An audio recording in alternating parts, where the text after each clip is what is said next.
So hey anime fans. The series name is What If Naruto Got Harem with Pokemon? So let's start the series. The sky bled orange and purple, a sunset that felt like a bruise. Naruto Uzumaki stood on a hill of unfamiliar grass, the scent of pine and blooming flowers thick in the air. No scent of blood, no residual ozone from a tailed beast bomb, no iron tang of fear. The silence was the loudest thing he'd ever heard. His last memory was a searing light, a dimensional rift born from the aftermath of a battle against remnants of Otsutsuki energy. A miscalculation, a sacrifice to contain the blast. He'd expected the pure, consuming void of the afterlife, or perhaps a painful reunion with the sage. He did not expect this. He was whole.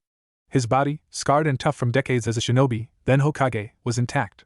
The Nine Tails, Kurama, slumbered peacefully within his seal, a low, grumbling presence in the back of his mind. His chakra coiled and flowed, a familiar, comforting hum beneath his skin. But the world's energy was different. It wasn't nature energy, not exactly. It was wilder, more fragmented, singing with 1,000 different elemental tones, sparks of fire, whispers of water, the solid patience of stone, the playful breeze. It was everywhere, emanating from the trees, the stones, and from moving shapes in the distance. He saw them. Creatures of impossible variety. A small, yellow rodent thing with red sacks on its cheeks scampered up a tree, electricity crackling harmlessly around it. A blue turtle with cannons on its back snoozed by a pond. A bird with flames for a tail soared overhead. They were not summons. They held no contract. They were simply living here. And then he heard the voices. Go, Pidgey! Use Gust! Tackle it, Rattata! We can win this! Naruto's head snapped toward the sound. Down in a cleared field, two children, either older than 10, stood facing each other. They wore bright, clean clothes and held small, red and white spheres in their hands. Between them, two creatures faced off, a small, brown bird with a fierce crest, and a purple, rat-like creature with large teeth. The bird flapped its wings, creating a miniature whirlwind that sent the rat stumbling. The rat lunged, slamming its body into the bird. The impact was solid, audible. The bird chirped in pain, staggered, but did not fall. Good! Now, quick attack! The first child commanded, grinning. The bird blurred, striking the rat with a sharp thwack. The rat squealed, skidded back, and its eyes spiraled. It collapsed unmoving. Naruto's muscles tensed, his hand instinctively going to a kunai pouch that was no longer there. He was moving before he consciously decided to, a shunshin that was more a blur of speed than a proper body flicker in this energy-rich world. He appeared at the edge of the clearing, his presence causing both children to jump. Hey! Who are you? The victorious boy asked, his tone more curious than alarmed. Naruto ignored him. His eyes were on the fallen Rattata. He knelt beside it, his senses extending. He felt its life force, a tiny, flickering candle of the strange biological energy. It was low, dimmed, but stable. It wasn't dying. It was unconscious. As if it had been knocked out in a spar. But the pain had been real. The impact had been real. Is it okay? Naruto asked, his voice rough from disuse and a sudden, tight anger. The boy laughed. Of course. It just fainted. I win. That's my first battle victory. He held up a small, metallic device. See? My Pokédex recorded it. And my Pidgey got some good experience. Naruto looked at the boy's Pidgey. It was preening its feathers, looking tired but pleased. It hopped over to its trainer, nuzzling his leg. The boy patted it absently. Fainted. Experience. Victory. The words rattled in Naruto's skull, clashing against a lifetime of understanding. Victory was survival. Victory was protecting your home. Victory came with a cost, etched in names on a stone monument. It was not a point on a digital device. The other boy recalled his fainted Rattata into the red and white sphere, a poke ball, Naruto's mind supplied from some fragment of ambient understanding, a gift from the world's energy, or perhaps Kurama's silent translation. The beam of red light sucked the creature inside. Where does it go?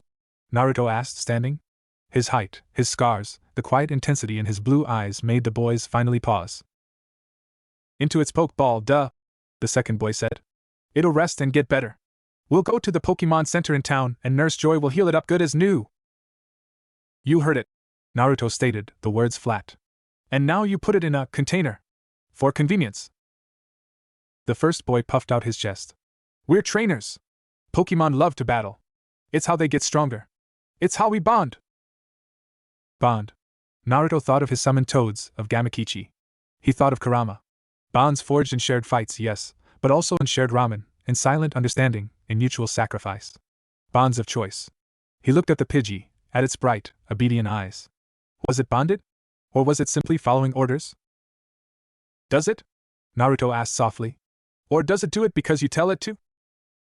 The boys stared at him as if he'd asked if the sky was green. Confusion shifted to a hint of unease. The man in the strange orange and black clothes had an air about him that didn't fit in their sunny, battling world. You're weird, mister, the first boy said, recalling his Pidgey.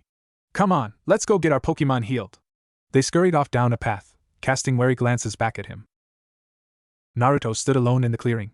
The sun dipped lower. The cheerful, battling world seemed to warp around him, the bright colors taking on a sinister, saccharine sheen. A world that institutionalized conflict. That turned life and death struggle into a sport with no death. Where pain was temporary, and therefore meaningless. Where creatures were captured in spheres and commanded for entertainment. A interesting world, Naruto, Kurama's voice rumbled in his mind, awake and analytical. I sense no malice in those children. No conscious cruelty. The system is simply the water they swim in. But the water is poisoned. The Pokeballs. Naruto thought back. They feel like weak seals. A forced contract. Precisely. A one-way binding. The human holds all the power of release and recall. The creature inside is in stasis, its will subdued. It is a cage with a polite name. These humans speak of partners, but they carry prisons on their belts. Naruto began to walk, following the path the boys had taken. He needed to understand. He needed to see this Pokemon Center. He needed to see if this world had any corners that weren't painted over with this cheerful, violent lie. The town, Pallet Town, a sign read, was pristine and quiet. The people smiled. They greeted each other. He saw more creatures, Pokemon, walking beside humans, carrying packages, playing. They looked content. But Naruto, with his shinobi senses, with the hyper-awareness born of a life in conflict, looked deeper. He saw the subtle flinch of a small, fox-like Pokemon when its young trainer raised his voice. He saw the tired slump in the shoulders of a large, tortoise-like Pokemon carrying a heavy load. Obedience. Not always partnership. The Pokemon Center was a bright, rotund building with a red roof. Inside, it was clean, sterile, and cheerful. A pink-haired woman in a nurse's uniform, Nurse Joy, with a startlingly generic kindness to her face, stood behind a counter. Welcome to the Pokemon Center. How may I help you? She chirped. Naruto watched as the two boys from the clearing handed over their Pokeballs. Nurse Joy placed them on a strange, disc-like apparatus. A soft light enveloped them. In less than a minute, she handed them back. All healed up. Your Pokemon are fighting fit. The boys cheered and ran out. Naruto approached the counter. Nurse Joy's smile didn't waver, but her eyes held a question at his appearance. Can I help you, sir? Do you have Pokemon to heal? No, Naruto said. I have questions. The Pokemon that are hurt in battles, they always recover? Fully? Why, of course, Nurse Joy said, her laugh like a bell. Our healing technology is miraculous. There's no permanent damage. Pokemon are resilient, and they love to battle. It's in their nature. Is it? Naruto asked, his voice low. Or have they been told it is, for so long, that they believe it? The smile on Nurse Joy's face froze. The ever-present Chansey standing beside her tilted its head, emitting a curious, Chansey? I don't understand what you mean, sir, Nurse Joy said, a thread of professional confusion in her voice. The Pokemon League, the Gym Challenge, it's a wonderful system that brings humans and Pokemon together. It's about friendship and striving to be the best. Friendship. Striving. Naruto thought of Sasuke. Of Sakura. Of Kakashi-sensei. Their striving left scars, physical and mental. Their friendship was tested in fire and blood, not in regulated arenas for badges. What if a Pokemon doesn't want to strive? Naruto asked. What if it doesn't want to battle? Nurse Joy blinked. Well, all Pokemon want to battle. It's what they do. If a Pokemon is disobedient, it's usually because the bond with its trainer isn't strong enough yet. The logic was circular, airtight, and to Naruto, horrifying. Disobedience was a failing of the bond, not an expression of will. The system justified itself perfectly. He left the center without another word, Nurse Joy's puzzled gaze on his back. He walked to the edge of town, finding a secluded grove by a stream. He sat under a tree, closing his eyes, extending his senses not in search of threat, but in search of truth. He felt the myriad energies of the wild Pokemon around him, a family of Nidoran foraging, a Pidgeotto roosting, a Poliwag in the stream. Their emotions were simple, clear: hunger, contentment, curiosity, a mild territorial wariness. No deep-seated anguish. No simmering resentment. They lived. They fought for territory, for food, for mates. But it was theirs. Their choice. Their consequence. The contradiction gnawed at him. The wild creatures seemed free. The system of trainers and battles was a layer of civilization imposed on top of that. A layer that spoke of love while holding a leash. Do not mistake peace for passivity, Naruto, Kurama warned. This world is at peace because it has funneled all its violent impulses into a controlled, ritualized outlet. They have made war into a game. But a game built on the control of other beings is still a form of dominion. I know, Naruto whispered to the twilight. I don't know what to do here. I'm not a trainer. I won't be a master. This isn't my world to change. Isn't it? Kurama's tone was almost gentle. You have never been able to walk away from suffering you could see. That is who you are. That is why you are here. Not by accident. This world, with its smiling violence, needs a shinobi. Not to conquer it. To protect it from itself. A rustle in the bushes. Naruto opened his eyes, not moving. From the foliage emerged a Pokemon he hadn't seen before. It was Canid, with orange and black fur, proud, cream-colored crests on its head and tail. Its eyes were intelligent, wary, and held a deep, simmering sorrow that resonated in Naruto's chakra like a struck bell. It was wounded, a nasty gash ran across its flank, and it favored one foreleg. But its posture was defiant, its gaze locked on Naruto. It did not growl. It did not attack.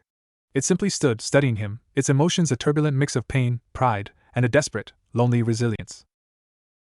Naruto recognized that look. He had seen it in the mirror, a lifetime ago.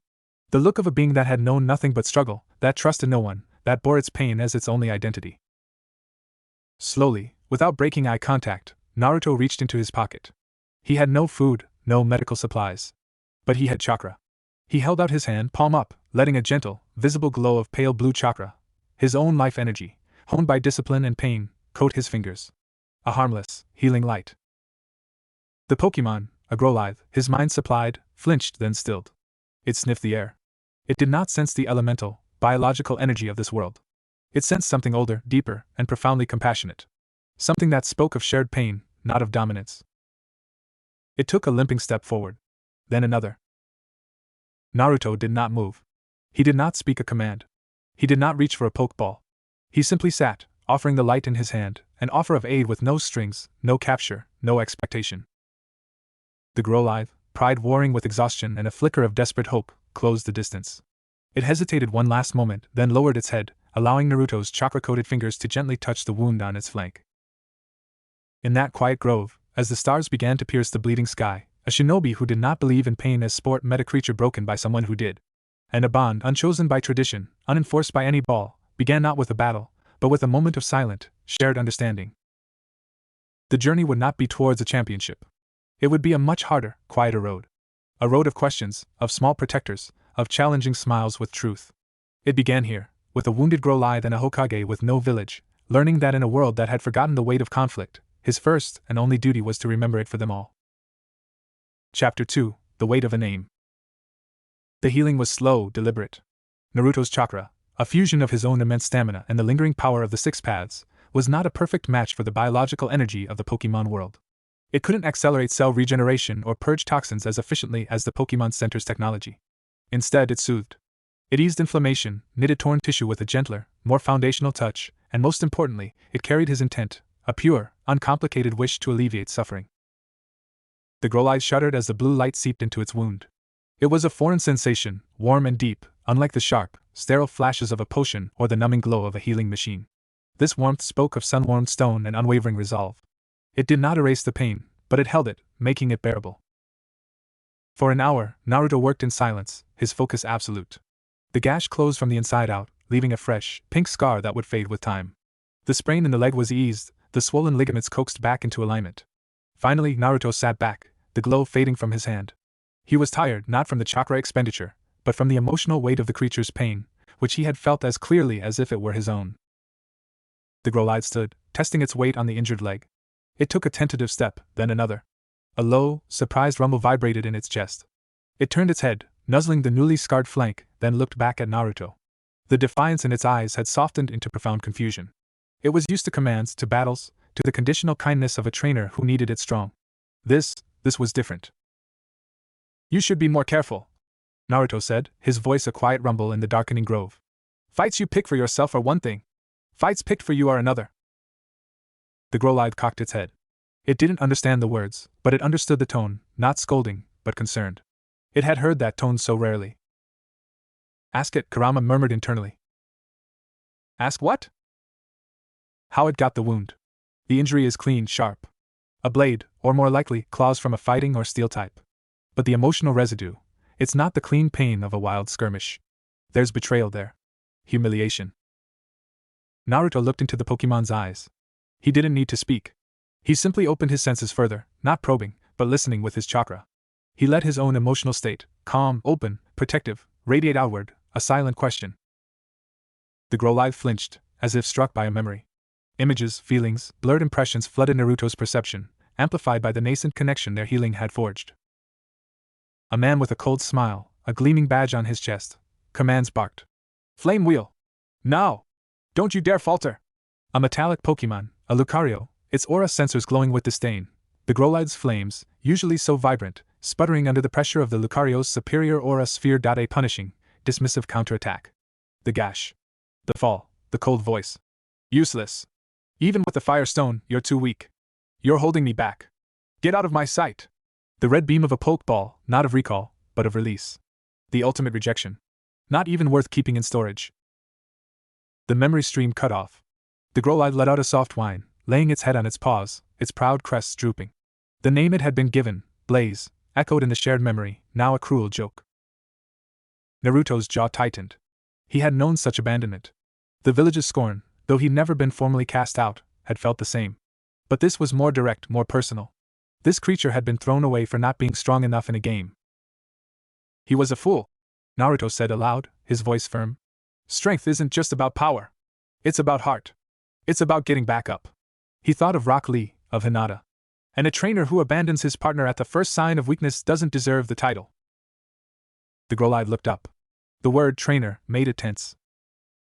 I'm not a trainer, Naruto said, meeting its gaze squarely. I'm a shinobi. A protector. My name is Naruto Uzumaki. He placed a hand on his own chest. Naruto. The creature stared. Names were things given by trainers, labels of ownership. This was different. An offering. An exchange of identity. Tentatively, the Growlithe nudged a nearby fallen leaf with its nose towards Naruto, then placed a paw on its own chest. Naruto almost smiled. You want me to give you a new name? A slow, deliberate nod. He considered. The old name was tainted. It needed something that belonged to it, not to a failed expectation. He looked at its fur, the orange like the last embers of a stubborn fire, the black like the protective night. He felt its spirit, wounded, but unbroken. A lone guardian. How about Kaito? Naruto said. It means guardian of the fire. Your fire is yours to protect, not for someone else to command. The Growlithe Kaito stood. It repeated the sound in a soft, gruff bark. Kaito. It lifted its head, a new light in its eyes. The sorrow wasn't gone, but it was now intertwined with a fragile, burgeoning pride. It had a name of its own choosing, accepted from a man who asked for nothing. Sentimental fool, Kurama grumbled, but there was no heat in it. You've just adopted a stray. We're not catching him. Naruto thought back firmly. Obviously. But you've named him. That's a bond. And bonds, in your experience, have a way of becoming responsibilities. Kaito followed Naruto as he left the grove. Naruto didn't instruct him to. The Pokemon simply chose to walk beside him, a pace behind, in the natural position of a comrade in arms watching a flank. It felt more natural than any trainer-Pokemon dynamic Naruto had witnessed. They headed not back to Pallet Town, but north, following a well-trodden path signposted towards Viridian City. Naruto needed to see more of this world, to understand its systems. A gym was there, the first challenge in the local league circuit. He needed to see this ritual up close. The journey took 2 days. Naruto moved with a shinobi's steady, ground-eating pace, and Kaito kept up without complaint, his endurance surprising. They hunted together, Naruto using subdued kunai throws. He'd fashioned crude replacements from hardened wood and sharp stone, to take down wild game, which Kaito then cooked with carefully controlled embers. It was a partnership of utility and silent understanding. Naruto never gave an order, he made a suggestion, or simply acted, and Kaito chose to collaborate. They passed other trainers. Youngsters with determined eyes, bug catchers with proud wheedles, aspiring league challengers. Battles erupted along the route with casual frequency. Naruto watched each one with a critical, pained eye. He saw the flashes of impact, the cries of pain that were laughed off as spirited. The unconscious Pokemon beamed back into their balls. He saw a Pikachu shock itself exhausted trying to please its smiling trainer. He saw a Bellsprout weep corrosive sap after a harsh loss, its trainer scolding it for being too weak. Each time, Naruto's fists clenched. Each time, Kaido would growl softly, low in his throat, the fur on his back rising. He, too, was seeing the system from the outside now, and it looked uglier. Naruto began to intervene. Not dramatically. He would walk between a battling pair just as a finishing move was called. "That's enough," he'd say, his voice calm but leaving no room for argument. He'd look at the panting, hurt Pokemon. "Your Pokemon is tired. It doesn't want to fight anymore." The trainers were always baffled, then indignant. "Who are you? Mind your own business. We're having a battle." "It's not a battle when one is suffering and has no choice to leave," Naruto would reply. He would then turn his back, his posture radiating an immovable finality, and walk away, Kaido a protective shadow at his side. The trainers, unsettled by his intensity and the clear, scarred power in his stance, never pressed the issue. They simply recalled their Pokemon, grumbling about weirdos and rule breakers. News of a sort began to trickle ahead of him. A strange man in orange, traveling with a released Growlithe, stopping battles. A man who talked to Pokemon, not at them. They reached the outskirts of Viridian Forest. The canopy was thick, alive with the chirps of bug types and the flutter of wings. It was here they encountered a situation that could not be resolved with a quiet word. A young trainer, a girl with pigtails and a desperate expression, was facing off against a larger, sneering boy. Her Pokemon, a trembling Caterpie, was facing his smug, healthy Pidgey. "Just give me your pocket money, and I won't crush your stupid worm," the boy taunted. "No! Caterpie, use string shot!" the girl cried, her voice breaking. The Caterpie fired a weak strand of silk. The Pidgey easily dodged and with a contemptuous flick of its wing, unleashed a gust. The Caterpie was lifted off the ground and slammed into a tree trunk with a sickening crunch. It slid down, not fainting, but clearly badly hurt, one of its little pro legs bent at a wrong angle. It let out a thin, pained squeak. The girl screamed, running forward. The boy laughed. "Told you it was weak! Pay up!"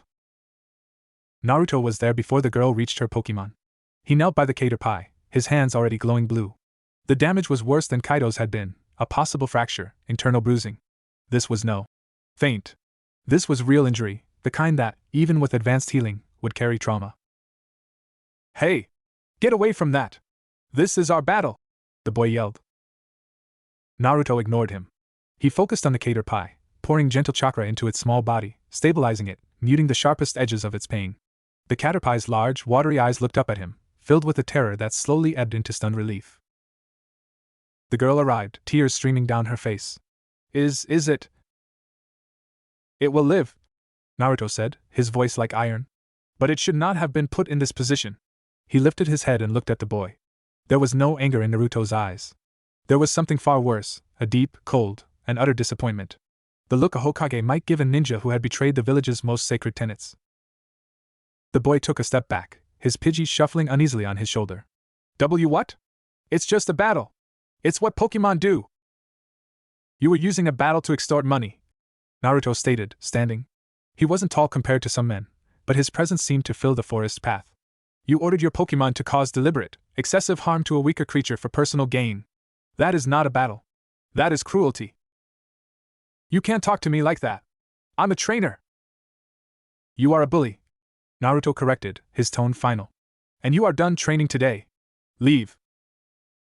Something in Naruto's gaze, the glimpse of a pain and power so far beyond the boy's comprehension, shattered his bravado.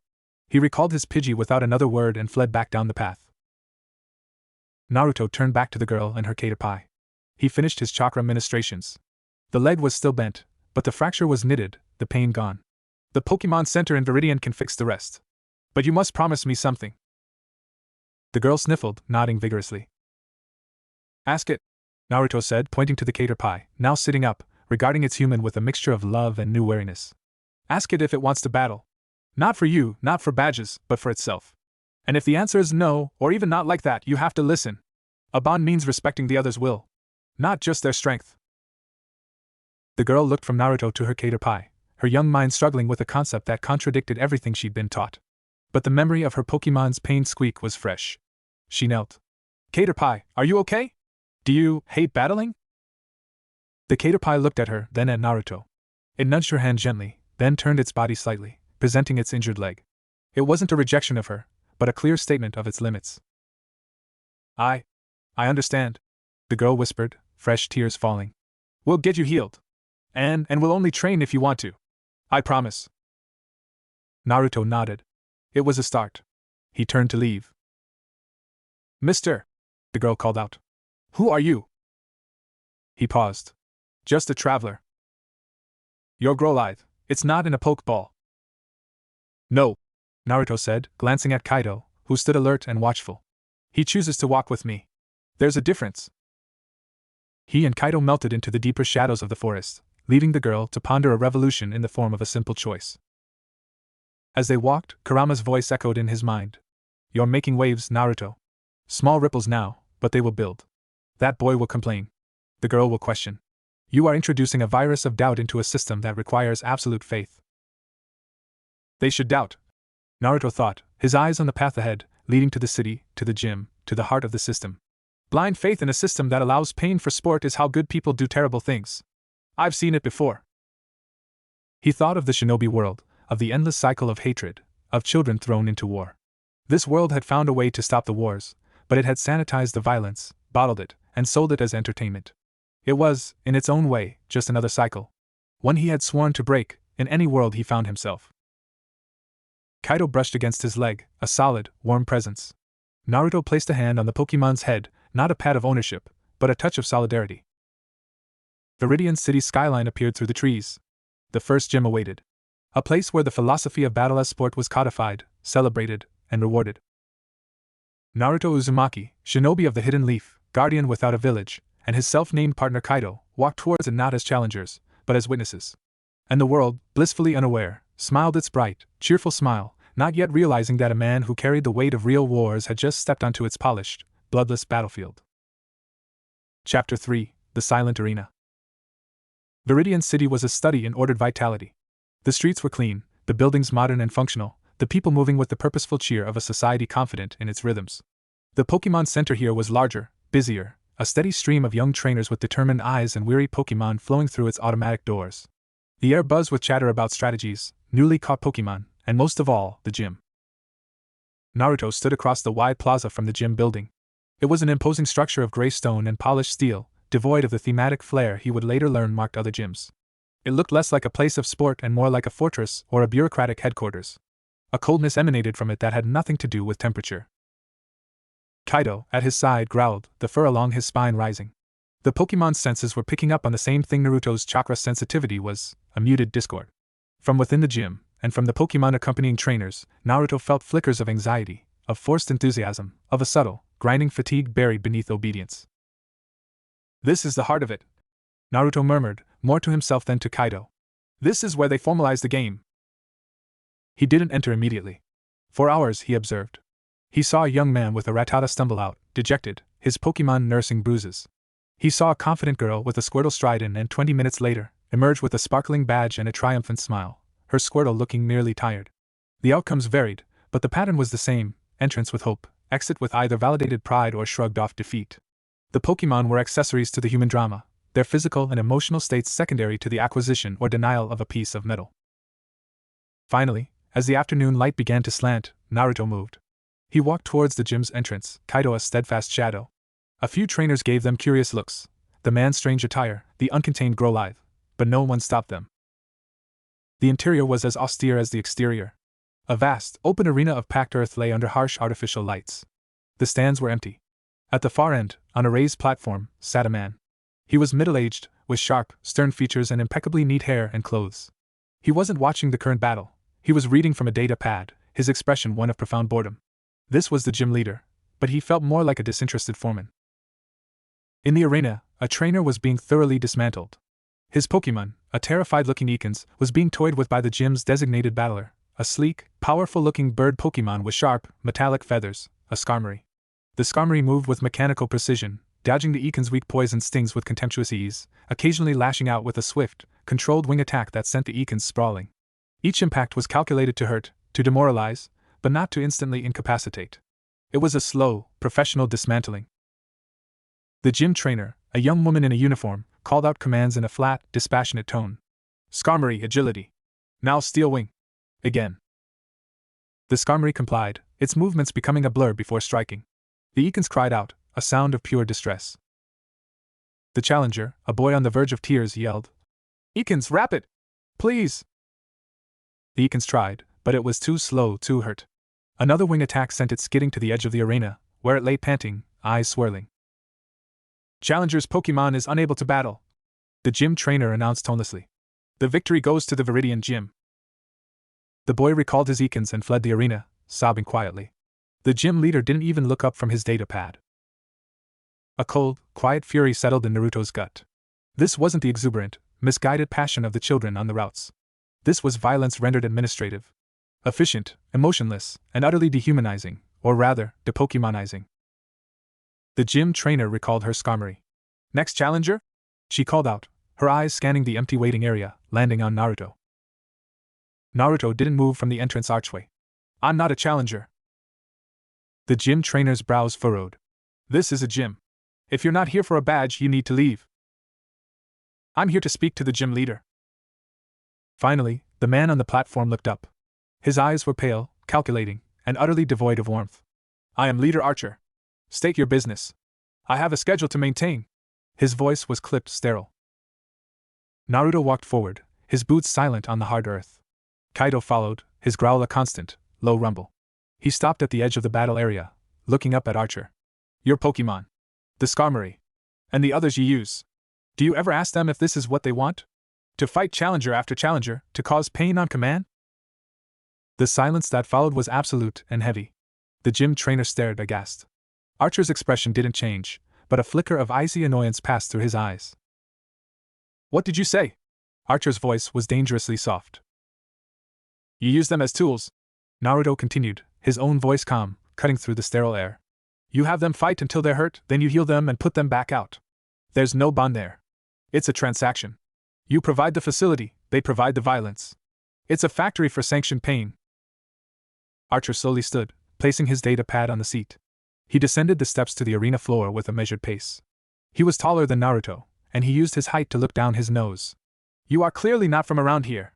So let me educate you. The Pokemon League system is the foundation of our society. Gyms test the resolve of trainers and the strength of their bonds with their Pokemon. Pokemon thrive in battle. It is their biological imperative. The Skarmory is a proud, powerful species. It enjoys demonstrating its superiority. Does it? Naruto asked. He didn't look at Archer. He closed his eyes for a moment, reaching out with his sage-enhanced senses, focusing past the cold discipline of the Skarmory's mind, past the trained obedience. He sought the core emotion. He found it, a deep, dull ache of repetition. Not hatred for battle, but a profound loneliness. A metallic creature built for soaring skies and defending mountainous nests, reduced to circling this sterile, sunless cavern, striking on command for no cause of its own. There was pride, yes, but it was a hollow pride, a performance for a master who felt nothing in return. He's lonely, Naruto said, opening his eyes and looking directly at Archer. He misses the wind on his wings. He fights because you tell him to, and because he has nothing else. That's not a bond. That's captivity with a purpose. For the first time, Archer's composure cracked. A vein pulsed in his temple. You presume to know the mind of my Pokemon? You, a stranger with a released mutt? He sneered at Kaido. Sentimentality is a weakness. It clouds judgment and impedes progress. The strong command. The weak obey. That is the natural order, here and everywhere. I've seen that philosophy before, Naruto said, his voice dropping, carrying the weight of memorial stones. It's the philosophy of tyrants and cowards. True strength protects. It doesn't dominate. Archer's lip curled. You speak like a philosopher, but you trespass in my gym and insult our traditions. I think you need a practical lesson. He raised a hand. The gym trainer immediately tossed him a pokeball. Since you are so concerned with the well-being of Pokemon, Archer said, his voice dripping with cold sarcasm, let's see how your companion fares. A demonstration of the strength born of proper training versus undisciplined sentiment. A one-on-one battle. Your Growlithe against my Skarmory. No badges on the line. Just a simple test of your ideals. It was a trap. A steel/flying type against a fire type. On paper, a brutal mismatch. Archer wasn't interested in a fair fight. He wanted to humiliate Naruto, to crush his ideology by force, to prove that his cold, utilitarian system produced superior results. Naruto looked at Kaido. The Growlithe met his gaze. There was fear there. The type advantage was instinctive knowledge, but overriding it was a fierce, burning loyalty and a newfound pride. Kaido gave a single, sharp bark and stepped forward, placing himself between Naruto and Archer, flames flickering at the corners of his mouth. He wants to fight, Kurama observed. Not for a badge, not for orders. For you. For the name you gave him. It's a choice. He doesn't have to, Naruto whispered. He knows. That's why he is. Naruto knelt, placing a hand on Kaido's head. This won't be like the battles you've known, he said, his voice for Kaido alone. We don't fight for his rules. We fight to show him there's another way. Protect yourself first. We fight together. He stood and looked at Archer. We accept. But we fight by our rules. Archer scoffed. There are no your rules. This is a gym battle. Standard rules apply. 1 Pokemon each. No outside interference. I am not outside, Naruto said simply. He took a stance beside Kaido, not behind him. He was not a trainer commanding from the rear. He was a shinobi, ready to fight alongside his comrade. Archer's eyes narrowed, but he waved a dismissive hand. Fine. Make a fool of yourself. Skarmory, to the arena! The Skarmory was released, letting out a sharp, metallic cry. It eyed Kaido with dispassionate superiority. Begin! Archer snapped. Skarmory, agility! Then air cutter! The Skarmory became a silver blur, zipping across the arena. Slices of compressed air, sharp enough to cut stone, shot towards Kaido. Dodge left, and use smoke screen, Naruto called, not as an order, but as tactical advice. Kaido obeyed, his movements agile. He rolled left, the air cutter shearing the earth where he'd been, and belched a thick, black cloud of smoke that filled the central arena. Foolish, Archer said. Skarmory, use whirlwind to clear it! The Skarmory beat its wings, generating a powerful gust that began to disperse the smoke. But in that moment of visual obscurity, Naruto moved. Not with chakra-enhanced speed, but with the pure, refined physical prowess of a jonin. He darted low across the ground, not towards the Skarmory, but towards the edge of the smoke cloud. As the smoke cleared, the Skarmory was focused on Kaido's last known position. But Kaido wasn't there. Following Naruto's unspoken plan, he had circled silently during the smokescreen. Now Ember, sustained, at its wings, Naruto directed. Kaido unleashed a concentrated stream of small fireballs, not at the Skarmory's armored body, but at the joints of its wings. The heat wouldn't cause major damage, but it was distracting, uncomfortable. The Skarmory shrieked in annoyance, banking away. Steel Wing! Take the Growlithe out! Archer commanded, irritation seeping into his voice. The Skarmory dove, one wing glowing a hard, silver light. Kaido, dig! Now! Naruto shouted. Kaido, trusting completely, scrabbled at the hard-packed earth. It wasn't ideal digging terrain, but he was a Growlithe, and his instincts were strong.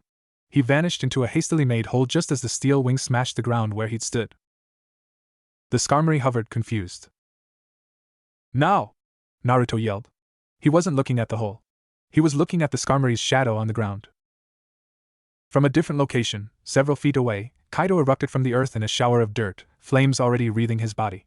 He used the momentum of his dig exit to launch a point-blank flame wheel, not at the Skarmory's center mass, but at the same, already heated wing joints. The Skarmory cried out, this time in genuine pain, and veered wildly, one wing momentarily locking up. It was a brilliant, unorthodox tactic. It used misdirection, patience, and targeted, minimal force to exploit a weakness.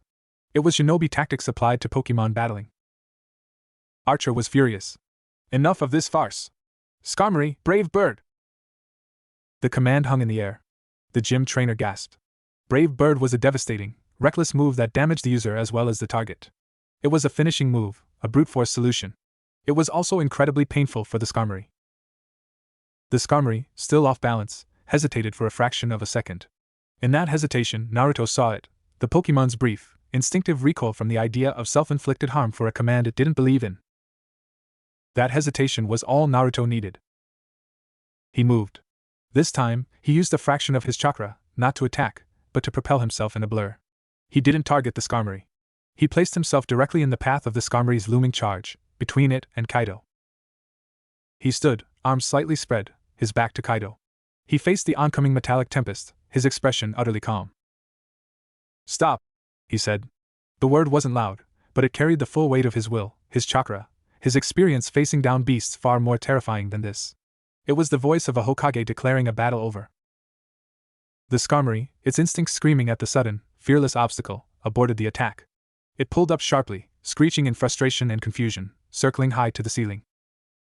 Archer was livid. What is the meaning of this? You interfered directly.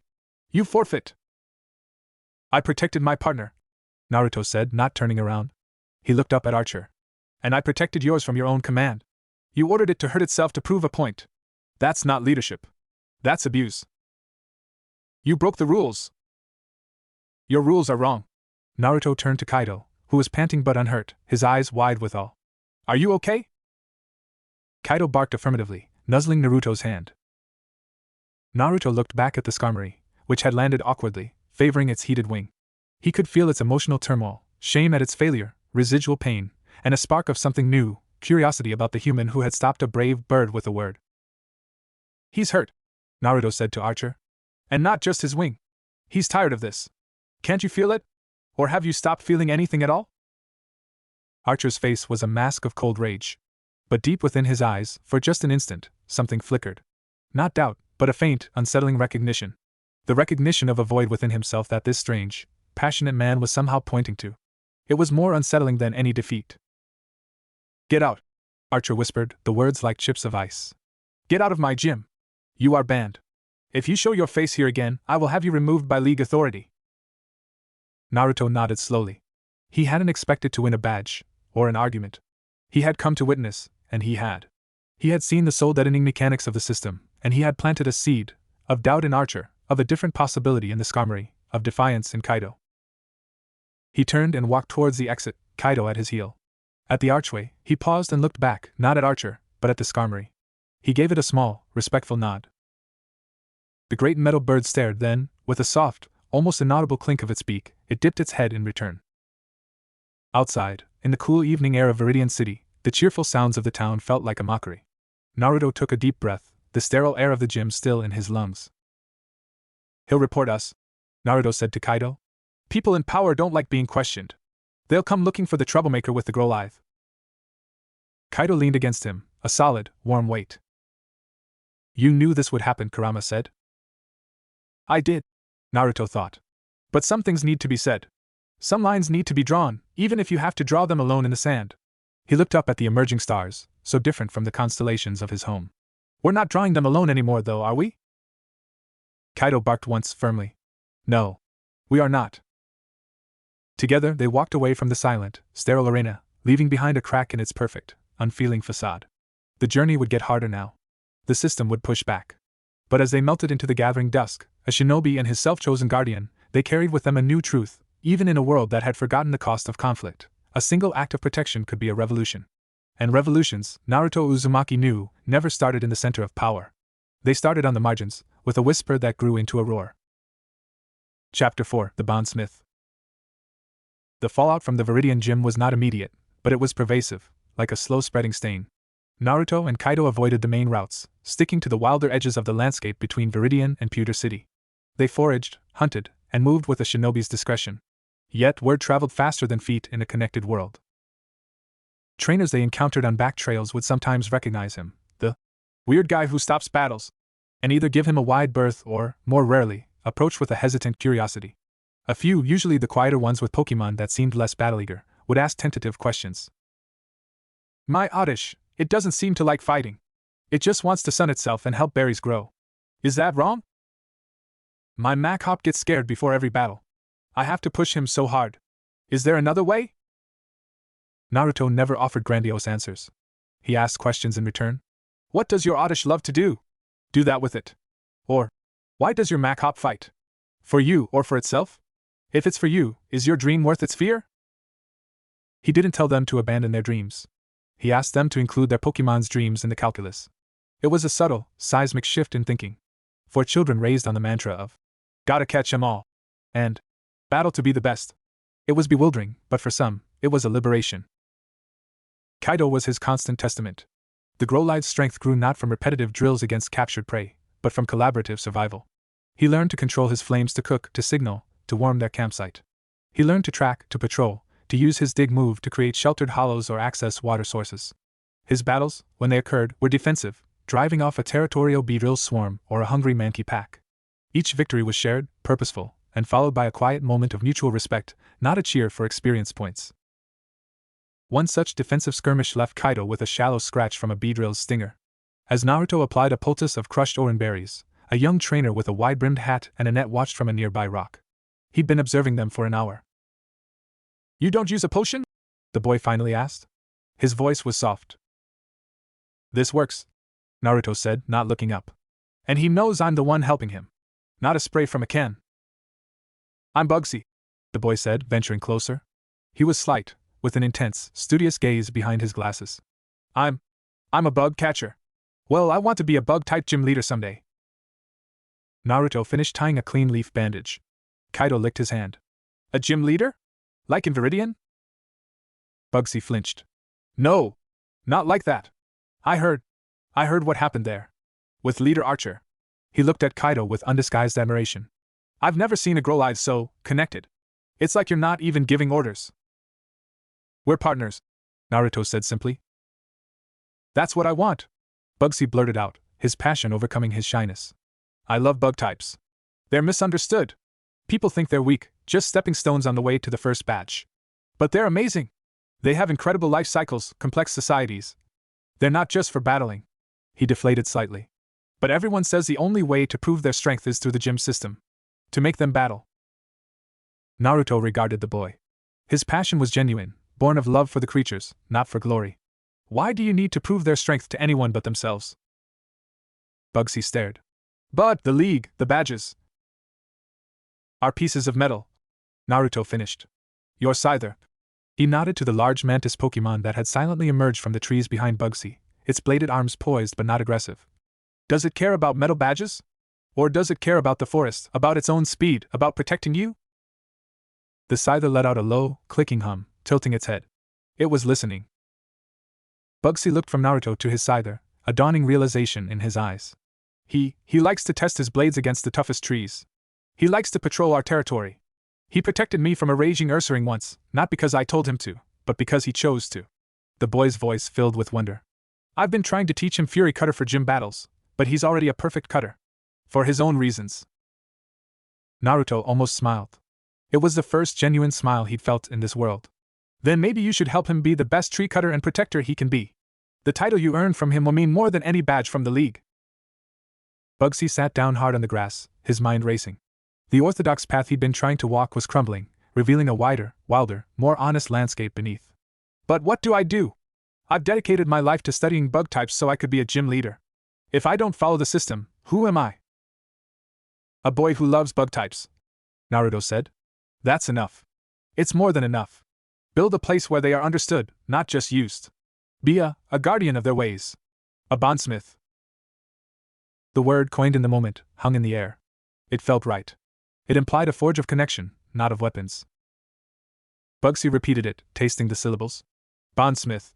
He looked at his Scyther, a new kind of communication passing between them, one of mutual respect rather than command.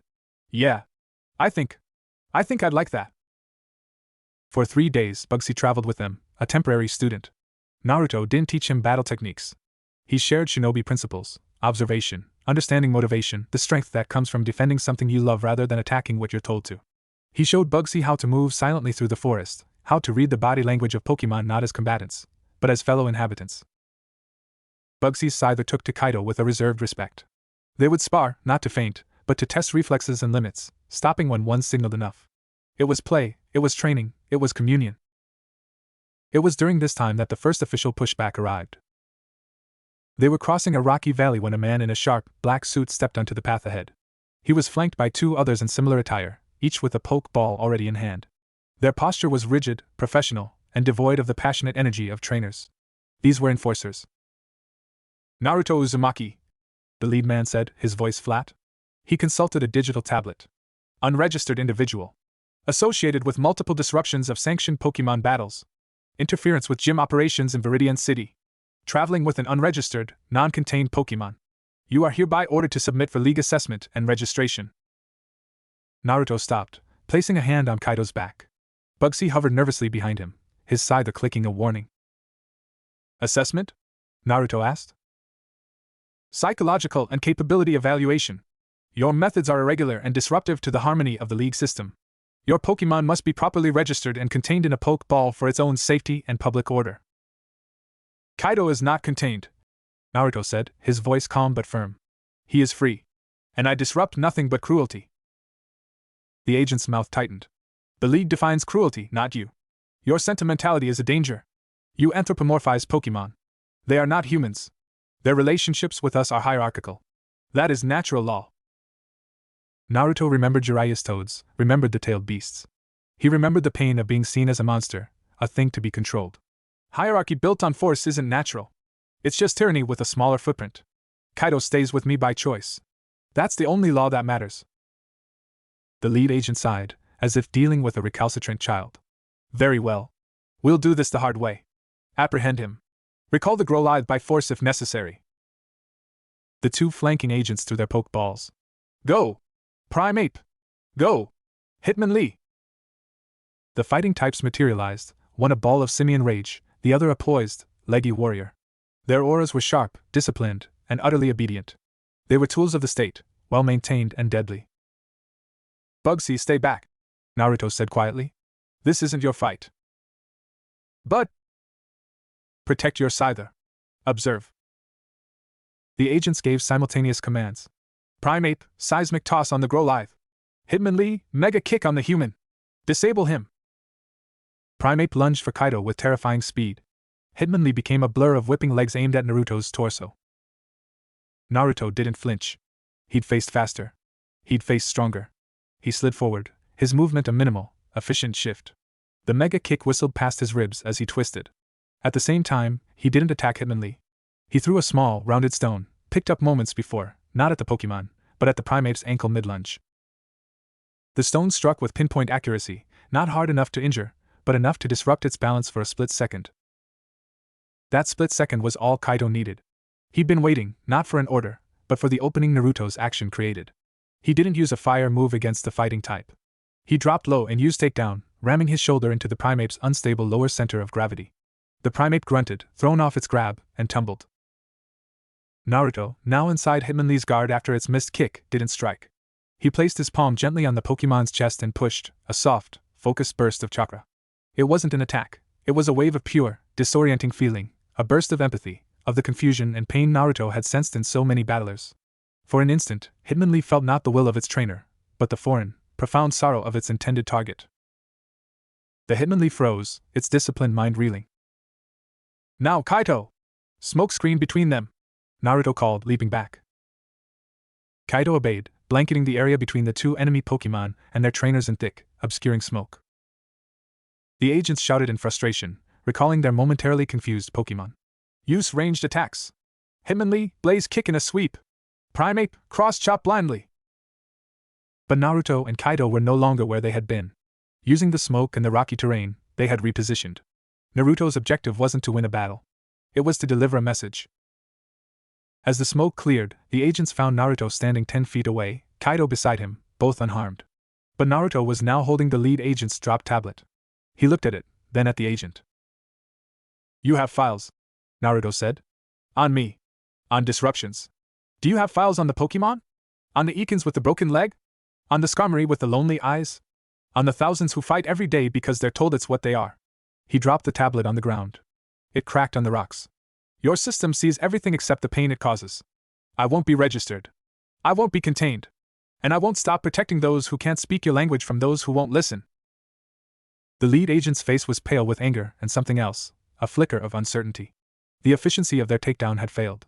Their Pokémon had been outmaneuvered not by superior force, but by tactics and a synergy that looked nothing like standard training. And the Hitmonlee was still shaking its head, troubled, refusing to look at Naruto. You're making a powerful enemy, the agent hissed. I've made peace with worse, Naruto replied. He turned to leave, then paused, looking at the agent's Pokeballs. Ask them? Sometime. When it's quiet. Ask your Pokémon if they're happy. You might be surprised by the answer. He walked away, Kaido at his side, Bugsy and Scyther following in stunned silence. The League agents did not pursue. They stood amidst the rocks, the cracked tablet at their feet, their previously unwavering certainty now marred by a single, haunting question. That night, by a small fire, Bugsy was quiet. Finally, he spoke. They'll keep coming for you. The League, it's huge. I know, Naruto said, feeding a stick to the flames.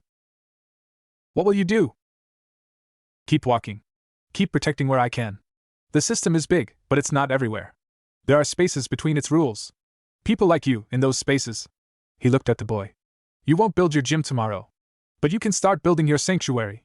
One bug type at a time. Be their bondsmith. That's how systems change, not from the top being smashed, but from the bottom growing something new. Bugsy nodded, his young face set with a determination far older than his years. I will. I'll start in Azalea Town. I'll make a real place for them. When Bugsy left the next morning to return to his home, it was with a new purpose. He didn't take the standard gym leader manuals. He carried instead a set of principles, and a new title for his dream. Naruto and Kaido watched him go. The boy was one ripple. But ripples could become waves. You're creating a network, Kurama observed. Not of spies or shinobi. Of believers. A different kind of resistance. It's not a resistance, Naruto thought, watching the sunrise paint the clouds in familiar orange hues. It's just remembering. Helping them remember that partnership was always a choice. That's all. He turned north, towards Pewter City, towards the next bastion of the League's ideology. The path was getting more dangerous. The League was now aware, and a bureaucracy that felt threatened was far more dangerous than any single villain. But as Kaido leaned against him, warm and solid, Naruto felt the truth of his own words. He wasn't alone. He had a partner. He had planted seeds. And in a world that had paved over its heart with cheerful competition, even the smallest crack could let something wild and true grow again. The bondsmith's first student had left, but the forge of connection was just beginning to glow. Chapter 5: The Stone That Weeps. Pewter City rose from the dusty plains like a mountain's echo. Its buildings were carved from, or built to resemble, great slabs of gray and tan stone. The air smelled of dry earth, crushed rock, and the faint, metallic tang of mining. It was a city of stoic industry, a far cry from Viridian's sterile administration or Palate's pastoral simplicity. The people here moved with the patient, enduring gait of those who worked with the bones of the world. Naruto felt the difference in the energy here too. The wild, vibrant life force of the forests and fields was muted, replaced by a deep, slow, geological hum. It resonated in his bones, a steady, grounding frequency. Kaido seemed more alert here, his nose twitching at the complex Zen map of stone dust, subterranean water, and the unique signatures of rock and ground-type Pokémon. The Pewter City Gym was not a fortress of steel, but a vast, cavernous structure built into the base of a cliff. The entrance was a yawning mouth of stone, flanked by smooth, carved onyx statues. It felt ancient, a temple to endurance. Naruto could already sense the auras within, thick, patient, and heavy with a quiet pride. This was not Archer's cold efficiency. This was something older, more rooted. He felt a flicker of something else, too, beneath the stolid surface, a deep, melancholic fatigue. He entered not as a challenger, but as a pilgrim seeking understanding. The interior was a single, gigantic chamber, the ceiling lost in shadow. The arena floor was raw, packed earth and stone, littered with rocky outcroppings and sand traps. Natural light filtered down from high, narrow windows, painting dusty shafts in the air. In the center of the arena, a battle was concluding. A young trainer with a determined squint had a Charmander facing off against the gym's Pokémon, a Geodude, a floating mass of rugged rock with powerful arms. The Charmander's embers sputtered against the Geodude's hide, doing little. The Geodude, in turn, moved with a slow, inevitable force, landing a solid rock throw that sent the Charmander skidding. Charmander, one more ember! The boy pleaded. The small fire lizard tried, its tail flame guttering. The weak attack pattered harmlessly off the Geodude. From the shadows at the far end of the arena, a voice spoke. It was low, gravelly, and held immense, weary patience. Enough. Your heart is strong, trainer. Your bond with your Pokémon is evident. But raw courage cannot overcome a fundamental disadvantage today. Your Charmander is exhausted. To continue would be to ask for injury for pride's sake. Do you wish that for your partner? The trainer, tears of frustration in his eyes, looked at his panting, bruised Charmander. He saw the exhaustion, the tremble in its legs. He slumped. No. No, I don't. Charmander, return. He recalled his Pokémon, his shoulders hunched in defeat. A wise decision, the voice said. A figure emerged from the gloom. He was a large man, broad-shouldered, with a kind, weathered face under a simple bandana. He wore functional workman's clothes, stained with rock dust. This was Brock, the Pewter City gym leader. He recalled his Geodude with a gentle touch of its Pokeball. You prioritize your Pokémon's well-being over a badge. That is a greater sign of a true trainer than any victory. Come back when you've grown together. The Boulder badge will wait. The boy nodded, sniffed, and trudged out, his defeat tempered with a strange sort of dignity. Brock watched him go, then his eyes, sharp and perceptive, found Naruto standing in the entrance. They took in his strange clothes, his scars, the unreserved glow light at his side. There was no immediate suspicion, only a deep, assessing curiosity. "You're not dressed like a challenger," Brock observed, his voice echoing softly in the stone hall. "I'm not," Naruto said, walking forward. The stone beneath his feet felt solid, real. "I'm a traveler. I heard the pewter gym was different." Brock gave a small, sad smile. "Different? Yes. Some call us old-fashioned. Stuck in the past, prioritizing defense and endurance over flashy, overwhelming power." He bent down, picking up a small, smooth stone from the arena floor, rubbing it with his thumb. "Rock types understand time. They understand pressure. A quick victory is often a brittle one." He looked directly at Naruto. "But you didn't come for a philosophy lesson. You're the one they're talking about. The man from Viridian." News traveled fast. "I am. They say you stopped a battle. That you fight alongside your Pokemon. That you talk to them." Brock's gaze was unwavering. "Archer filed an official complaint. League inspectors are asking questions. They call you a destabilizing influence." "Do you believe them?" Naruto asked, meeting his gaze. Brock was silent for a long moment. He looked at Kaido, who sat calmly, watching the large man with intelligent eyes. Brock noted the lack of a pokeball, the easy confidence between them, the fresh, healed scar on Kaido's flank, a mark of real conflict, not a training accident. "I believe," Brock said slowly, "that the League's definition of stability is the maintenance of a pleasant fiction. And I believe your Growlithe has known more genuine partnership in his time with you than most Pokemon will in a lifetime of battling." He sighed, the sound like shifting gravel. "Come. Walk with me. The arena is for battles. Some conversations require a different space." He led Naruto through a side arch into a smaller, connected cavern. It was part living quarters, part workshop. A simple cot, a stove, shelves lined with geology texts, medicinal herbs, and carefully labeled rock samples. In one corner, a low pool of clear water fed by a trickle from the wall housed a sleepy-looking Lambra. In another, a small, pink Pokemon with a curled tail, a Happiny, cheerfully rolled a giant, round stone twice its size back and forth. The place felt lived in, honest. Brock gestured to a rough-hewn stone bench. "Sit. Would you like tea? It's just local herbs. Nothing fancy." Naruto accepted. As Brock prepared the tea over a small heating coil, he spoke. "My father was the gym leader before me. He believed, as the League does, that battles were the ultimate expression of a trainer's will, that Pokemon were born to strive for victory. He was a hard man. A strong battler." Brock's hands, large and capable, paused. "He pushed his Pokemon. He pushed me.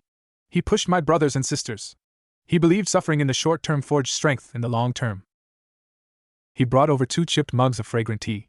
One day, his strongest Pokemon, an Onix he had raised from a Geodude, was facing a powerful challenger with a grass type. The type disadvantage was severe. My father ordered a strategy of relentless attack, believing sheer force of will could overcome biology. The Onix, it obeyed. It fought until its stony segments were cracked, until its internal energy was utterly spent. It won the battle. Brock took a slow sip of tea, his eyes distant. It collapsed in the arena afterwards. Not a faint. A total, systemic breakdown. The Pokemon Center's machines couldn't fix it.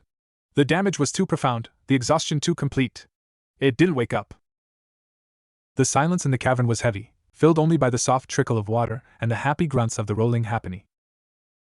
"My father left that night," Brock continued, his voice barely above a whisper. "He couldn't face the arena, or us, or the truth. The truth that his philosophy had killed his closest partner.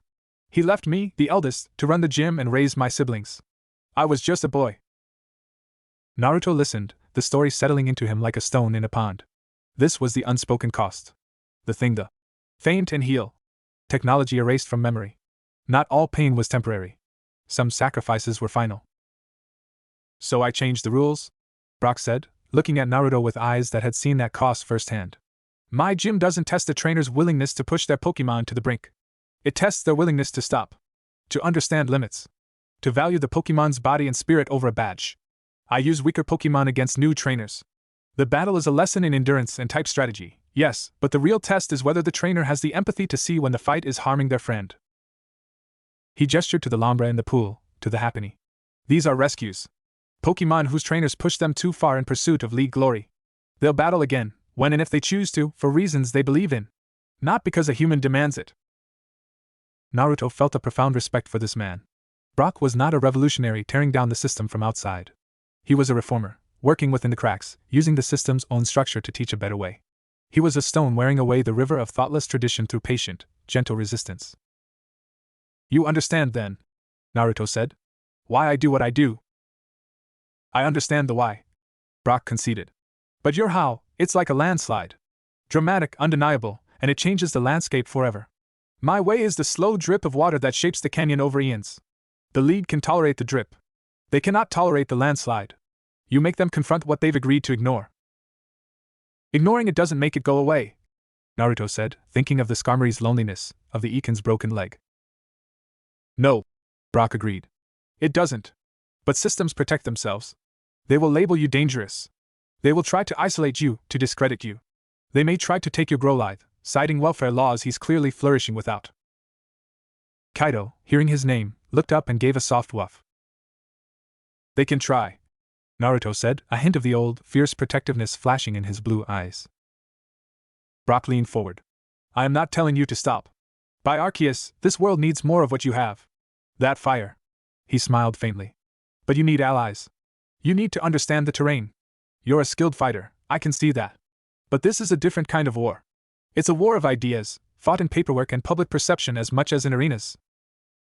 He stood and walked to a shelf, pulling down a folded map. He spread it on the stone table. The League is a pyramid. At the bottom, the gyms. Each leader has autonomy, but we answer to the Regional League Committee. Above them, the Elite Four and the Champion.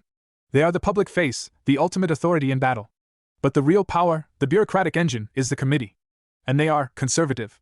They see any challenge to the battling orthodoxy as a threat to the entire social and economic order. He pointed to a city on the map, further north. Celadon City. The gym leader there, Erica, is sympathetic.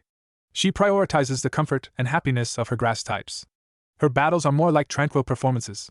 She has fought the committee for years to allow alternative gym challenges focused on cultivation and harmony.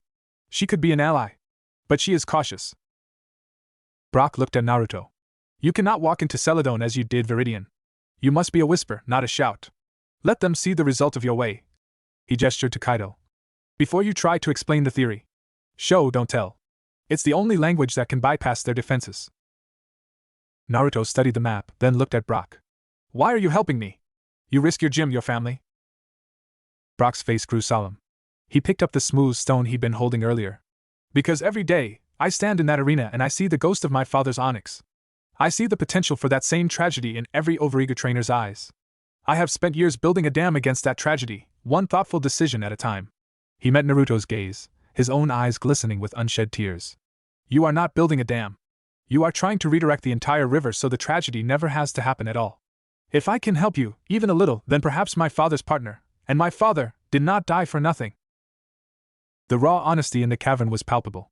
It was the confession of a man who had borne a terrible guilt not his own and had devoted his life to atonement. Naruto placed his hand on the map, over Pewter City. Thank you, Brock. You've given me more than advice. You've given me context. Brock nodded, wiping his eyes quickly with the back of his hand. Stay the night. Rest. The mountains ahead are steep, and the path is not always clear. That evening, Naruto sat with Brock as the gym leader tended to his rescues, applying salves to old joint injuries, speaking to each Pokemon in a low, reassuring murmur. Naruto watched the Lombre lean into Brock's touch, the Happiny climb into his lap.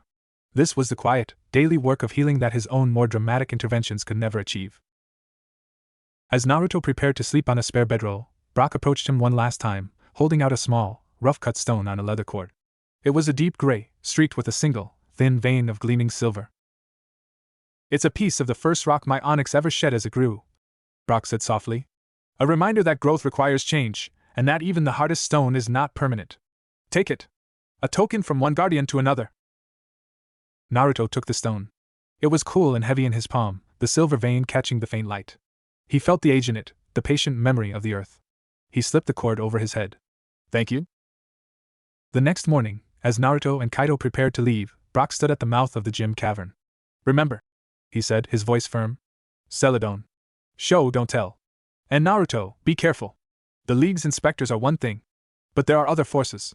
There are those who see Pokemon not as partners or even as tools for sport, but as raw power to be harvested. Your unique abilities, they would covet them. You shine with a light this world has never seen. Not all who are drawn to it will have good intentions. Naruto nodded, the warning settling alongside Brock's stone on his chest. He had known power-hungry men before.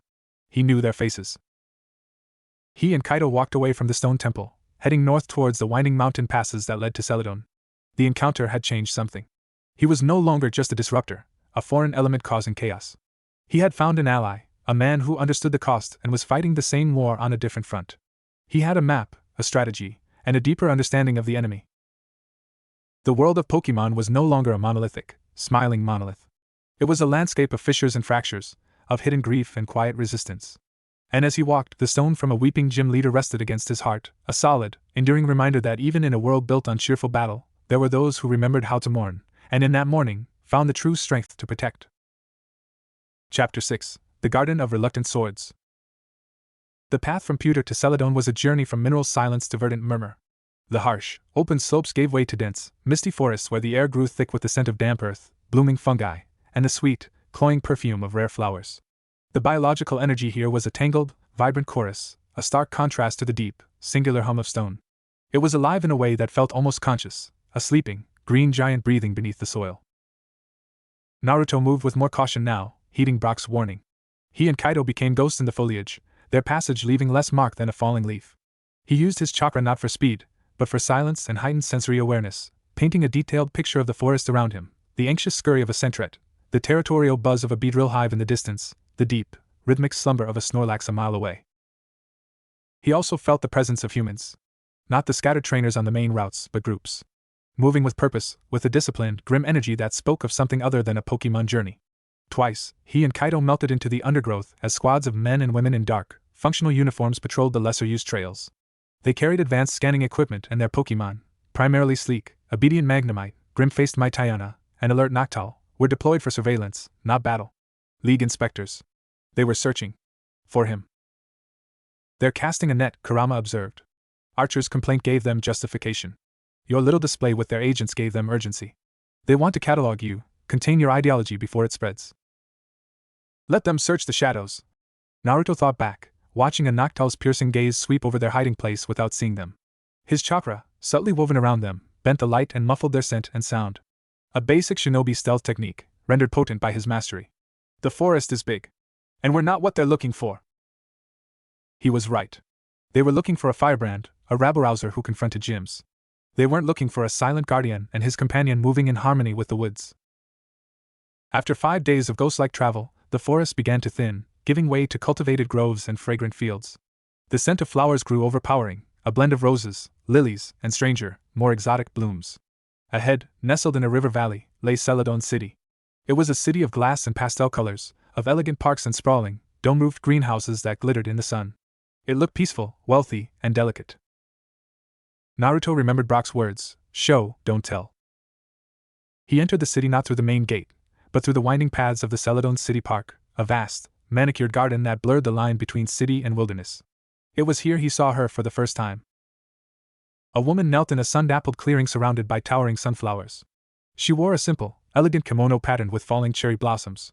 Her hair was a dark, serene waterfall down her back. Around her, grass-type Pokemon moved in a slow, graceful ballet. A Vileplume gently swayed, releasing a shimmering, sleep-inducing pollen that a trio of cheerful Oddish danced through. A Bellossom performed a silent, swirling dance, its leaves rustling in a perfect rhythm. A calm, wise-looking Victreebel offered her a freshly picked berry from its cavernous mouth, which she accepted with a soft smile and a bow of her head. This was Erica, the Celadon gym leader. And this was not a training ground. It was a sanctuary. The bond was palpable, a quiet, mutual adoration that flowed between human and Pokemon like sap through a tree. There were no commands, only suggestions whispered on the breeze, or communicated through subtle gestures.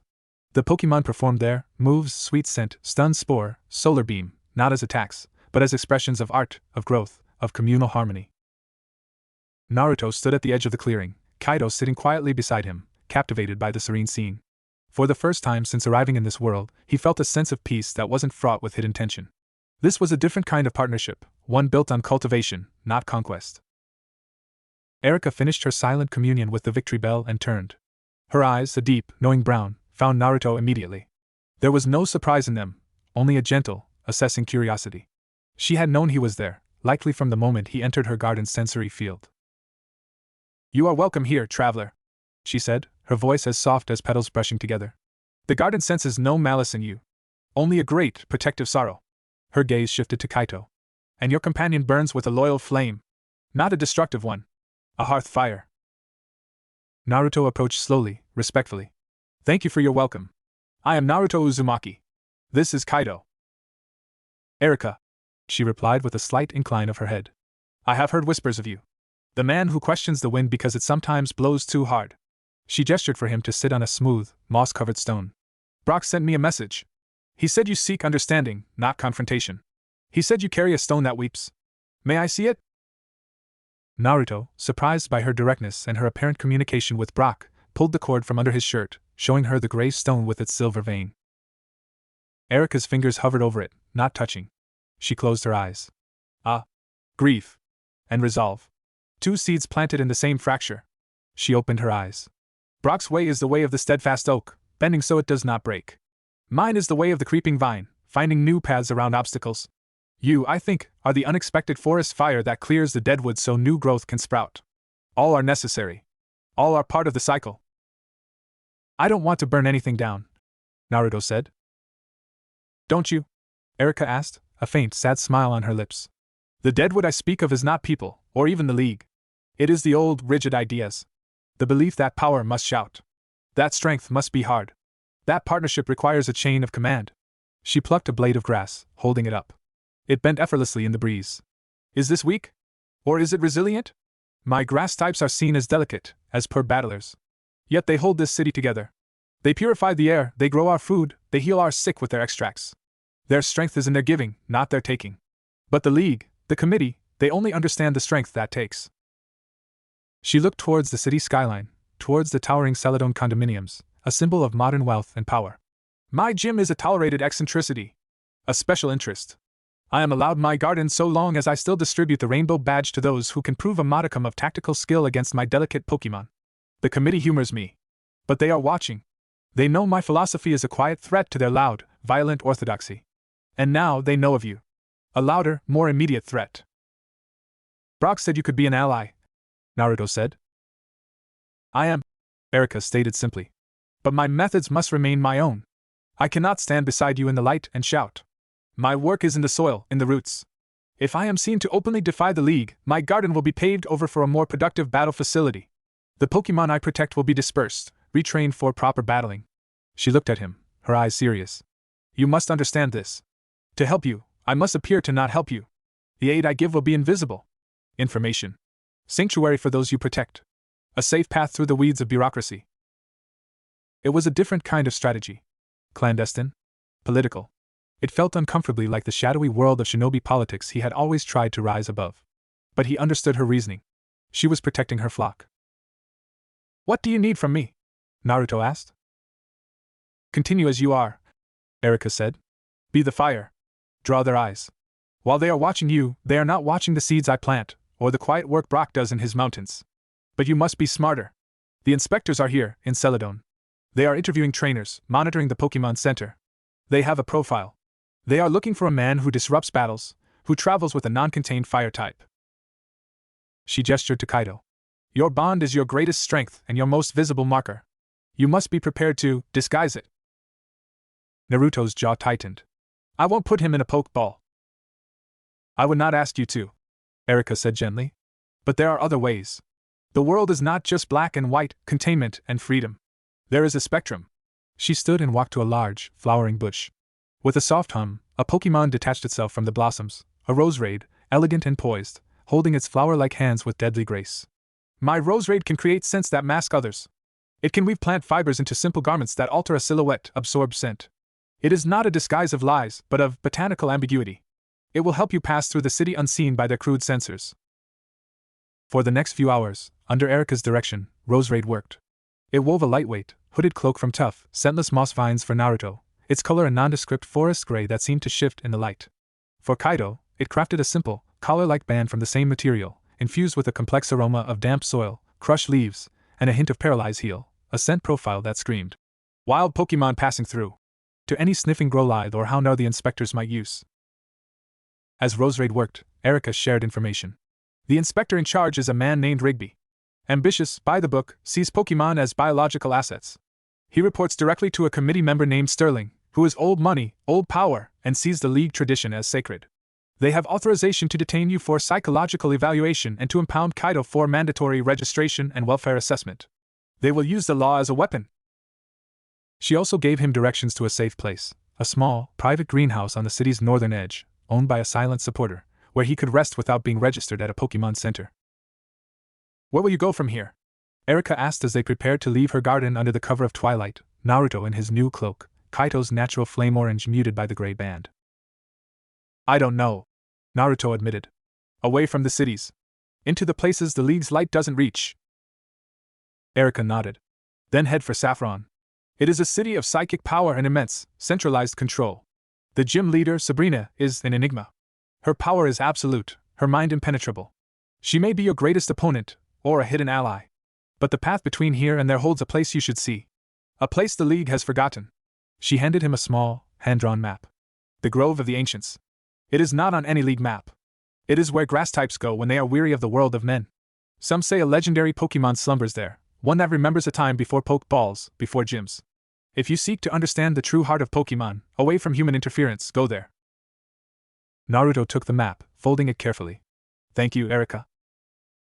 She placed a hand on his arm, her touch light as a butterfly. You carry a great burden, Naruto Uzumaki. The burden of seeing a wound the world denies exists. Do not let the weight make you cruel. Even fire must sometimes bank its coals to endure the long night. He and Kaido slipped out of the garden as the first stars appeared. Cloaked in living disguise, they moved through the glittering, perfumed streets of Celadon like whispers. They passed 2 inspector patrols. The Maitayana sniffed the air, glanced at Kaido, and dismissed him as a harmless wild mon traveling with a quiet herbalist. They found the safe house greenhouse, a humid, peaceful haven filled with sleeping Hoppip and softly glowing Shiinotic. For the first time in weeks, Naruto slept without one ear open, lulled by the gentle, photosynthetic hum of the plants. In the morning, they left before dawn. Following Erika's map, they turned away from the main road to Saffron, striking out into the wild, overgrown hills to the east. After 2 days of travel, the forest changed. The trees grew vast, their trunks wider than houses, their canopies forming a perpetual twilight. Giant, bioluminescent mushrooms provided a soft, blue-green light. The air was thick with silence, and the smell of deep thyme. This was the Grove of the Ancients. No bird Pokemon called here. No chattering bug types. The only sounds were the creak of ancient wood and the trickle of hidden water. Pokemon were present, but they were still as statues, massive, moss-covered Venusaurs slumbering in clearings, Trevenant watching with hollow eyes from which flickered ghostly light, ancient tangrowths so intertwined with the trees they were part of the landscape. This was a place of retirement. Of eternal, quiet contemplation. The energy here was not vibrant or battling. It was deep, slow, and immensely powerful, like the heartbeat of the continent itself. And in the very center of the grove, in a clearing where the moss was like emerald velvet and the air shimmered with latent power, Naruto saw it.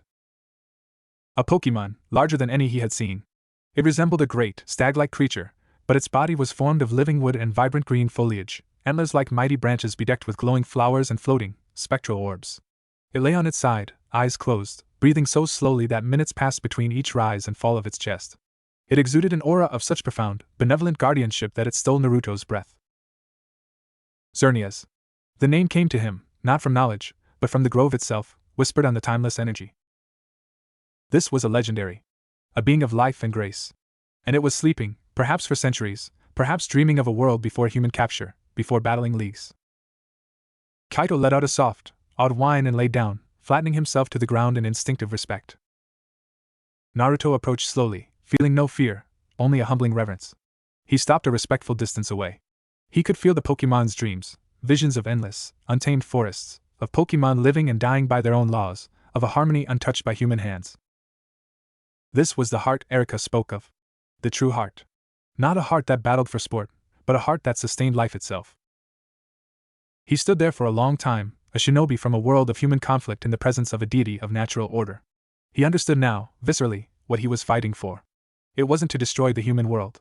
It was to create a space where this ancient, sleeping heart could one day awaken to a world that might deserve it. A world where partnership didn't mean ownership, where strength didn't mean domination. He placed Brock's stone on the moss before the slumbering Xerneas, a tiny, human offering of grief and resolve to a creature that embodied timeless life.